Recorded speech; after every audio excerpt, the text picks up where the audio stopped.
5. Novatos. Por fin, a principios de marzo de 1984, llegó el momento de abandonar las aulas. En aquellos instantes aún seguíamos siendo 13 los alumnos del curso. Nos dividieron en 3 equipos, instalándonos a cada uno en un apartamento distinto de Teléfono Aviv. Mi equipo se alojaba en Givatayim, otro, en el centro de la ciudad, cerca de la calle de Dizengoff y, el tercero, en la avenida de Ben Gurión, al norte de la ciudad. Cada apartamento era a un tiempo base y piso franco. El que yo ocupaba se hallaba en el 4º piso de una casa sin ascensor, con un balcón en el salón, otro en la cocina, 2 dormitorios, baño y aseo. Estaba parcamente amueblado y pertenecía a un CATSA que se encontraba en el extranjero. Sai Kauli era el responsable de mi base piso franco. Los otros novatos allí destinados eran Xvi G, el psicólogo, Arik F, Avigdor A, mi compañero, y otro tipo llamado Amy, un lingüista muy nervioso que, entre los distintos defectos que se le apreciaban, era un recalcitrante no fumador en un entorno en el que fumar cigarrillo tras otro se consideraba como parte de los ritos de iniciación. Amy, un soltero de Haifa,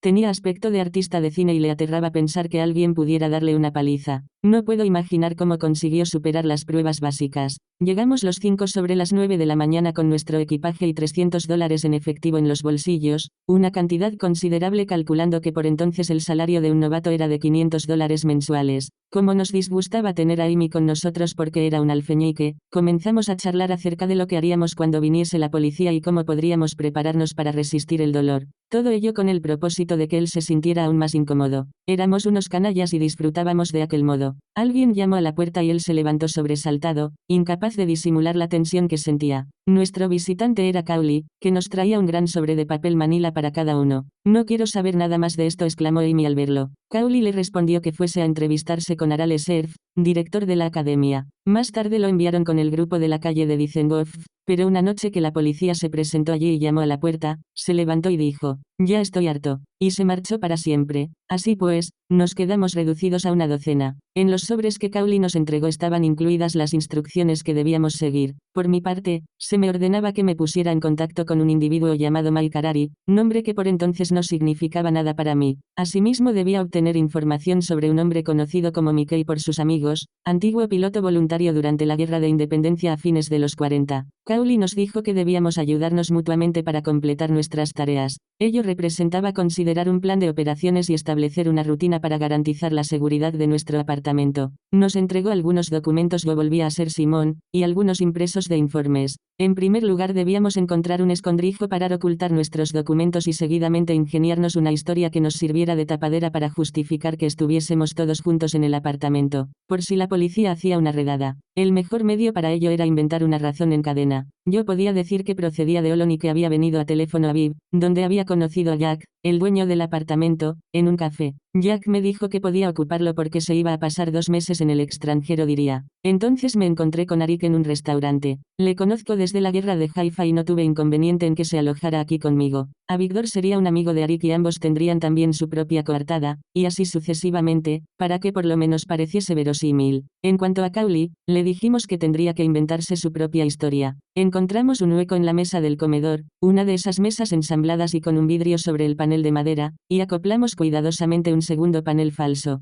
Bastaba con levantar el cristal y apartar la pieza superior de madera. Era fácilmente accesible y un lugar donde a muy pocos se les ocurriría mirar. También acordamos llamar a la puerta de un modo especial, los clásicos 2 golpes, luego otro, 2 más y 1, para indicar que se trataba de alguien de los nuestros. Antes de regresar al apartamento podíamos llamar y transmitir un mensaje cifrado. Ahora bien, si no había nadie en la casa, la señal de no existe peligro consistiría en una toalla amarilla colgada en un tendedero en el balcón de la cocina. Disfrutábamos de excelente talante. Nos sentíamos como si flotásemos por los aires, estábamos realizando un auténtico trabajo, aunque todavía siguiera siendo de simple entrenamiento. Aquel día, antes de que Kauli se marchara, habíamos elaborado planes para abordar a nuestros contactos y reunir información sobre ellos. Puesto que dispondrían de direcciones, nuestro primer paso consistiría en observar. De modo que Avigdor acudió a vigilar el domicilio de Harari para mí mientras yo iba a vigilar al contacto destinado a Arik, el hombre propietario de una compañía llamada Juguetes Bookies. Lo único que sabía de Harari era su nombre y su dirección, mas no figuraba en el listín telefónico. Sin embargo, consultando en la biblioteca, le encontré incluido en el Juzjú de Israel. Figuraban muy pocos antecedentes, Tan solo se decía que era el presidente de Seguros Migdal, una de las firmas más importantes del país en dicho ramo, cuya central se encontraba cerca de un distrito llamado Akirya. En dicha zona se hallan muchos edificios oficiales. La inscripción indicaba asimismo que la esposa de Harari trabajaba como bibliotecaria en la Universidad de Teléfono Aviv. Decidí acudir en busca de empleo a Seguros Migdal, me enviaron al departamento de personal y, mientras hacía cola, observé a un hombre, aproximadamente de mi misma edad, que trabajaba en un despacho próximo y oí que un compañero suyo le llamaba Jacob. Me levanté, me dirigí hacia su despacho y le dije, Jacob, sí, yo soy. ¿Quién es usted? Repuso, soy Simón. Te recuerdo, estuvimos juntos en teléfono. A Somer me refería a la principal base de reclutamiento militar donde acuden todos los israelíes. ¿Qué año estuviste allí? Se interesó. Soy un 203, le dije en lugar de responderle directamente. Se trataba del comienzo de una serie numérica que representa un fragmento de tiempo de reclutamiento más que un año o mes específicos. Yo también soy un 203, repuso Jacob.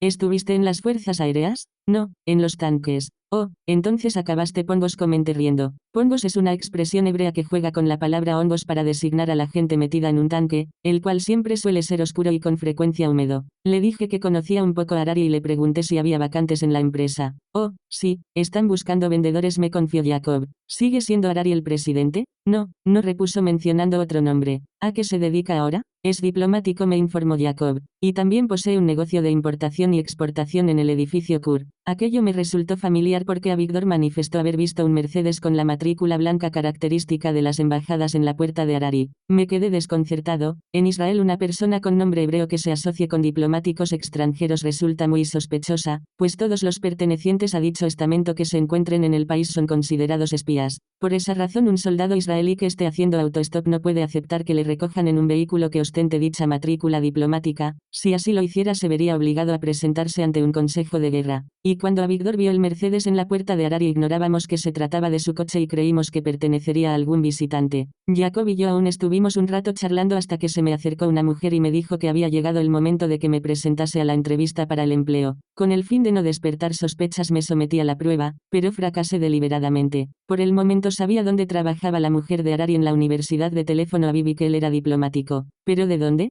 ¿Y para quién? Podía seguir su coche, pero si ostentaba dicho cargo, probablemente habría sido aleccionado por el servicio secreto y no quería fallar en mi primera prueba. Al segundo día dije a Kauli que había decidido realizar mis ejercicios uno tras otro. Primero entraría en contacto con Harari y luego descubriría quién era Mickey. Cada vez que salíamos del apartamento corríamos el riesgo de ser seguidos. En tal caso, debíamos advertir a los demás de que ya no estábamos seguros. Naturalmente cada uno de nosotros sabía dónde iban los restantes porque presentábamos nuestros informes a Sai Kauli. Al llegar a este punto podía hacer a Pam en sueños. Al cuarto día, cuando me dirigía al edificio Kur, advertí que alguien me estaba escoltando desde las proximidades del distrito de Akirya. Mi habitual ruta de seguridad consistía en tomar el autobús de Givatayim, dirigirme a Dera Petah Tikva y apearme en la esquina de la calle de Kaplan, que atraviesa directamente Akirya. Aquel día me apeé del autobús, di un rodeo al igual que había hecho antes de subir, y miré hacia la derecha sin ver a nadie. Sin embargo, cuando me volví hacia la izquierda advertí un coche en el aparcamiento, ocupado por ciertos individuos que me parecieron fuera de lugar, por lo que me propuse jugar con ellos y hacerles una mala pasada. Me dirigí hacia el sur de Dera Petah Tikva, una arteria principal con 3 vías en ambas direcciones, lo que significaba que el vehículo tendría que ir delante de mí si no quería perderme de vista. Llegué a un punto en que un puente cruza sobre Petah Tikva hacia el edificio Kafka. Eran sobre las 12 menos cuarto de la mañana y el tráfico estaba terriblemente colapsado. Subí al puente, me detuve y pude ver cómo el conductor del coche levantaba la mirada hacia mí, pero no podía acercárseme sin que yo lo advirtiera. En el extremo opuesto había otro tipo dispuesto a seguirme si tomaba dirección norte y un tercero también preparado por si me encaminaba hacia el sur.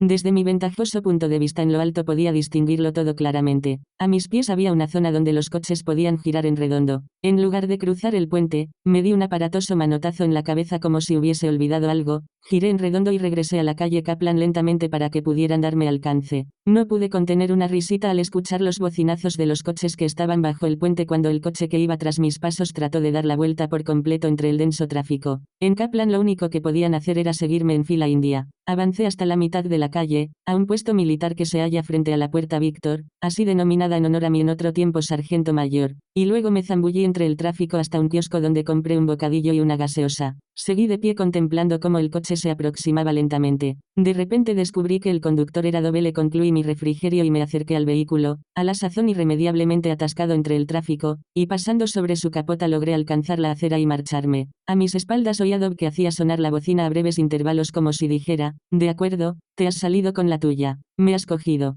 Yo exultaba de alegría, había sido realmente divertido. Dob me confesaría después muy avergonzado que nadie le había comprometido de tal modo. Tras asegurarme de que no había nadie más tras de mí, cogí un taxi y me dirigí hacia otro punto de teléfono Aviv desde donde organizaría mi itinerario, asegurándome de que todo aquello no había sido solo un truco para hacerme bajar la guardia. Luego regresé al edificio Curi y cuando llegué al mostrador de información anuncié que estaba citado con Mike Harari. Me enviaron al cuarto piso, en el que un pequeño letrero decía algo parecido a importación-exportación, expediciones. Había decidido presentarme durante la pausa del almuerzo porque en Israel los directivos raras veces se quedan a almorzar. En aquel punto lo único que deseaba era hablar con alguna secretaria y conseguir un número telefónico y alguna información adicional. Y si Harari se encontraba allí, tendría que improvisar. Afortunadamente solo estaba la secretaria, la cual me informó que la firma expedía sus propios productos, principalmente a América del Sur, pero que a veces aceptaba encargos o efectuaba envíos parciales ajenos para completar algún cargamento. Le dije que me había enterado por la compañía de seguros de que Harari trabajaba allí. No, no, exclamó ella. Es uno de los socios, pero no trabaja aquí. Es el embajador de Panamá. Disculpe, me repuse, respuesta fatal, pero me había cogido por sorpresa. Creí que era israelí. Y los contestó ella. Pero también es el embajador honorario de Panamá. Así pues, me marché, seguí mi ruta y redacté un informe completo sobre las actividades de la jornada. Cuando Cowley llegó, me preguntó qué había conseguido y se interesó por saber cómo me proponía establecer el contacto. Pienso ir a la embajada panameña. ¿Por qué se interesó? Yo ya había elaborado un plan. El archipiélago de las perlas, en las proximidades de Panamá, solía albergar una rica industria de perlas cultivadas. En Israel, el Mar Rojo es asimismo muy propicio para tal producción, es tranquilo y tiene el contenido de sal apropiado y, al otro lado, en el Golfo Pérsico, hay ostras perlíferas en abundancia. Yo me había enterado de todo ello, especialmente del proceso de creación de las perlas cultivadas, en la biblioteca. Me presentaría en la embajada, simulando ser socio de un riquísimo hombre de negocios americano que se proponía crear una industria de tal tipo en Eilat. Considerando la alta calidad de la producción panameña en este sector, pensábamos importar un contenedor completo de ostras perlíferas a Israel para iniciar el negocio. En el proyecto se indicaría que las personas implicadas en el mismo tenían muchísimo dinero y eran solventes y que no se trataba de una estafa, puesto que no habría beneficios por lo menos hasta dentro de 3 años. Cowley lo aprobó. Por consiguiente debía conseguir que Harari, antes que el embajador panameño oficial, me concediese una entrevista. Telefoné identificándome como Simón Laab y dije que deseaba proponer una inversión en Panamá. La secretaria me sugirió que hablase con un agregado. No respondí. Necesito tratar con alguien que posea experiencia comercial. Entonces tal vez debería entrevistarse con el señor Harari, sugirió ella. Y así fijamos la cita para el día siguiente. Le dije que podía concretarme cualquier detalle en el Sheraton, donde yo figuraba inscrito gracias a un acuerdo que el Mossad tenía establecido con la seguridad de diversos hoteles, por el que registran a sus oficiales y les asignan el número de una habitación para recibir mensajes. Aquel mismo día, un poco más tarde, me dejaron una nota en la que me indicaban que al día siguiente a las 6 de la tarde Harari me estaría aguardando en la embajada. Aquello me pareció extraño porque en todas partes cierran a las 5. La embajada de Panamá se halla en la playa sur del aeropuerto Sede Dov, en el primer piso de un edificio de apartamentos. Me presenté elegantemente vestido y dispuesto a realizar negocios. Había pedido que me facilitasen un pasaporte porque no debía parecer israelí sino un hombre de negocios de la Columbia Británica, en Canadá. En tal sentido había telefoneado a Rafi Ochman, alcalde de Eilat, a quien conocía desde cuando viví un año en dicha localidad, y con el que había ido a la misma clase en el instituto, aunque, desde luego, no me di a conocer, y le expuse dicha propuesta por si llegaba el caso de que Harari decidiese investigar el asunto. Por desdicha, Cowley no me consiguió el pasaporte que necesitaba, por lo que me presenté sin él. Pensé, ¿qué diablos? Si me lo pide le diré que soy canadiense, pero que no suelo llevarlo encima y que me lo he dejado en el hotel. Llegué a la embajada y me encontré con que Harari era el único que estaba allí. Nos sentamos uno frente a otro en un lujoso despacho. Tras su enorme mesa escritorio, me estuvo escuchando mientras le describía mi plan. En primer lugar se interesó. ¿Están respaldados por un banco o son inversores individuales? Le dije que se trataba de una empresa comercial considerada de alto riesgo. Al oír estas palabras Harari sonrió. Yo estaba dispuesto a entrar en todos los detalles sobre las ostras, pero entonces me preguntó, ¿de cuánto dinero estamos hablando? Lo que sea, hasta 15 millones de dólares. Pero contamos con gran libertad de acción. Calculamos que los costes de la operación para 3 años no superarán los 3,5 millones.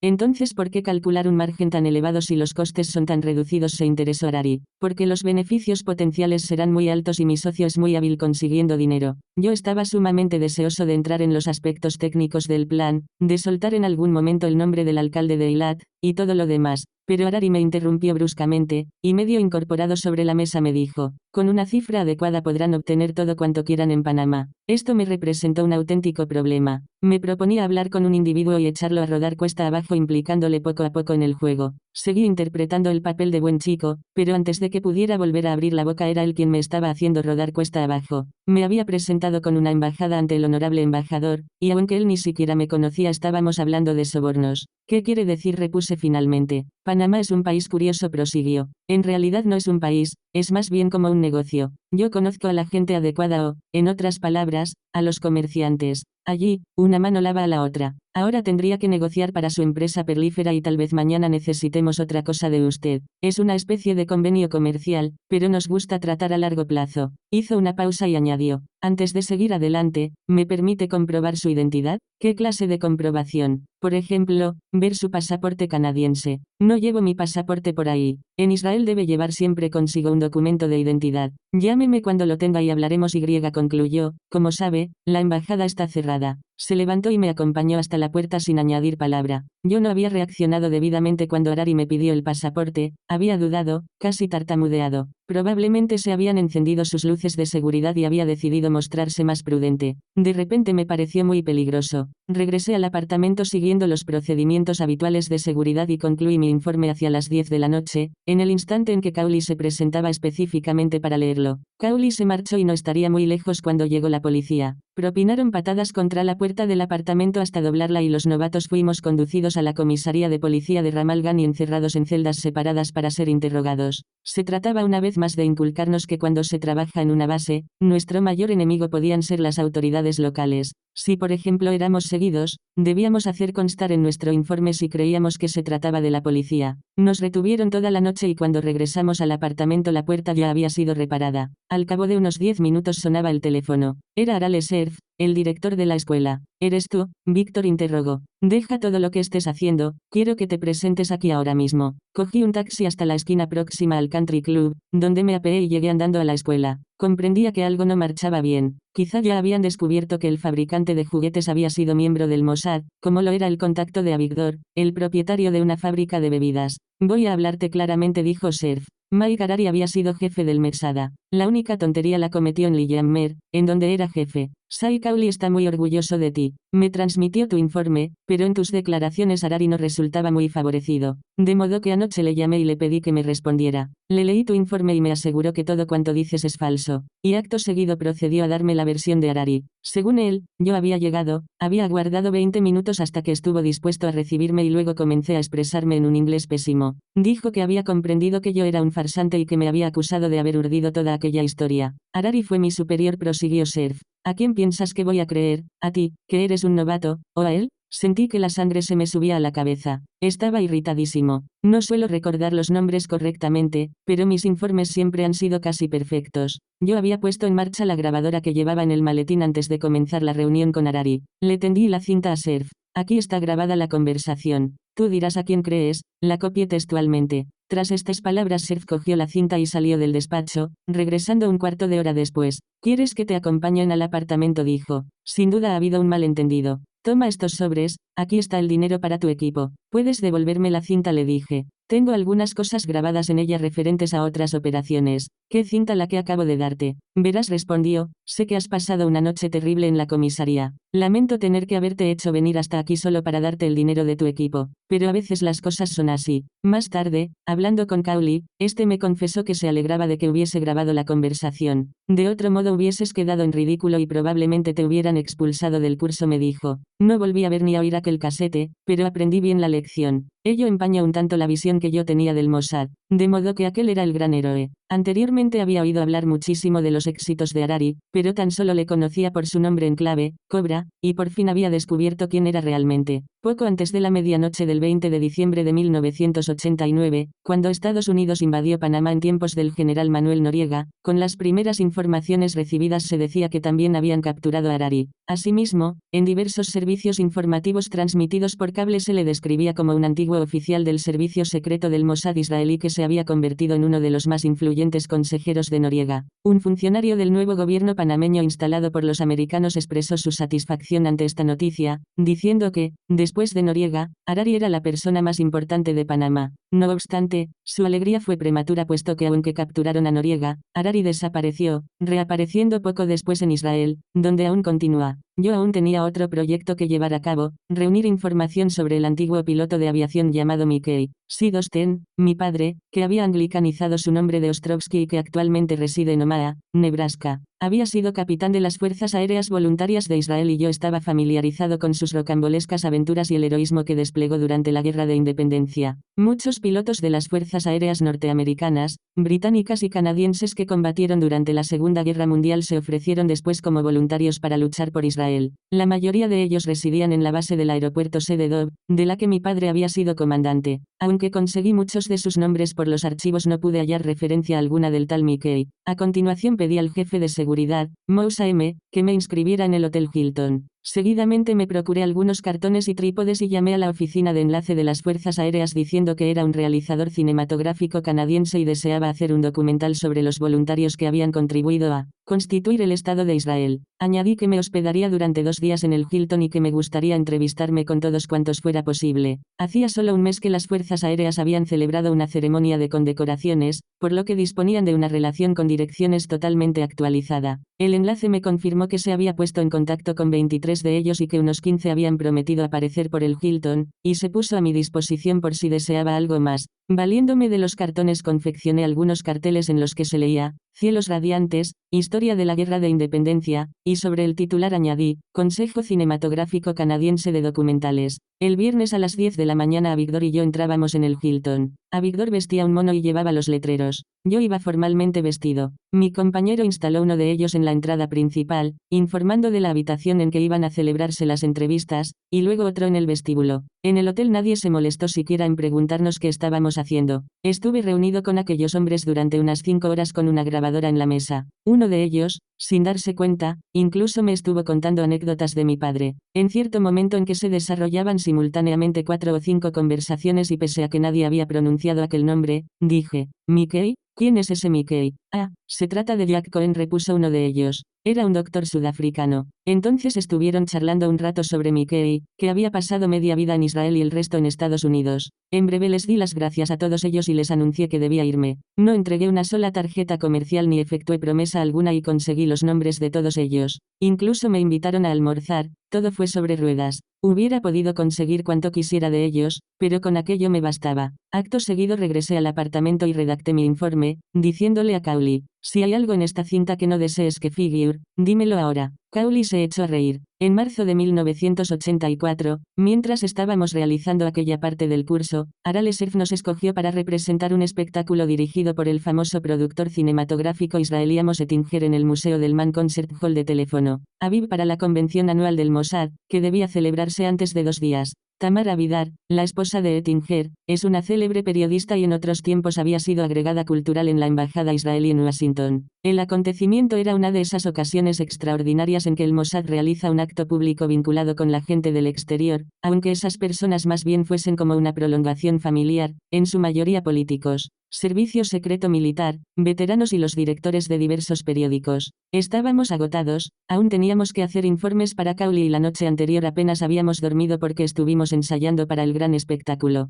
Josie había sugerido que nuestro grupo fuese a su casa para descansar un poco puesto que debíamos permanecer juntos, pero más tarde nos dijo que le esperaba una mujer a la que había prometido visitar, de modo que no durmió ni un momento. Estás recién casado, le dije, y acabas de tener un hijo. ¿Para qué te has casado? No descansas un momento. Eres como pez en el agua, por lo menos una parte tuya siempre está nadando. Me explicó que sus parientes políticos tenían un almacén en la plaza de Kikeramdina, actualmente algo similar a la elegante Quinta Avenida neoyorquina, y que no tenían problemas económicos. Por añadidura, era ortodoxo, por lo que sus padres esperaban un nieto. Responde esto a tu pregunta, me dijo. En parte, repuse. ¿Acaso no amas a tu esposa? Por lo menos 2 veces por semana. El único que podía competir en proezas sexuales con Josie era Jaime. Resultaba un prodigio. Josie era muy inteligente, pero Jaime no. Nunca pude comprender por qué el Mossad reclutaba a personas tan necias. Dominaba muchos trucos callejeros, pero eso era todo. Lo único que deseaba era superar a Josie en sus hazañas. Y Jimmy Durante se hubiera peleado con Jaime por una cuestión de faldas. Tenía un pico increíble, pero únicamente perseguía la cantidad, no la calidad. Muchos se quedan impresionados cuando saben que uno trabaja para el Mossad, lo que demuestra que se disfruta de gran influencia. Aquellos tipos se valían de su relación con el instituto para impresionar a las mujeres, y ello era muy peligroso pues quebrantaba todas las normas. Pero tal era su juego, alardeaban constantemente de sus conquistas.